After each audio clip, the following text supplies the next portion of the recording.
Et puis, porté personnellement par le chef de l'État, Ali Bongo Ondimba, au lendemain de la décision d'interdiction d'exporter le bois brut, le partenariat Suisse-Gabon destiné à former des étudiants gabonais dans l'industrie du bois est entré dans la seconde phase. 3 nouvelles conventions intégrant l'N7 viennent d'être signées dans le canton de Berne par le ministre de l'Enseignement technique, Florentin Moussavou. Edgar Ndjebidoukaga.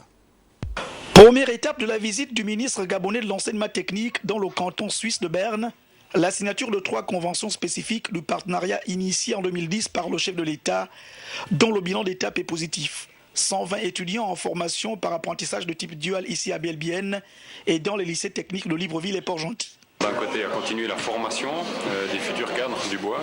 D'un autre côté, de pérenniser cette collaboration, notamment en intégrant un axe liant notre haute école avec l'N7. L'N7, qui désormais va prendre une place importante dans la formation, en accompagnement de ce que fait la haute école ici.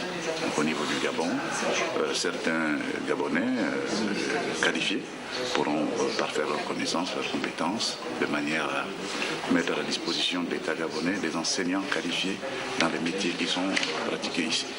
Ensuite, la séance de travail avec le secrétaire d'État à la formation du canton suisse de Berne a permis d'identifier les mesures qui pourraient faciliter la formation des étudiants gabonais de la haute école bernoise spécialisée dans les métiers du bois et l'industrie. Nous espérons que dans les prochains mois, dans les prochaines années, ces jeunes Gabonais viennent grossir le rang de ceux qui sont en mesure de parler du bois avec compétence et de rendre le bois aux Gabonais de manière à faire aboutir le projet cher au président de la République de la transformation au Gabon du bois.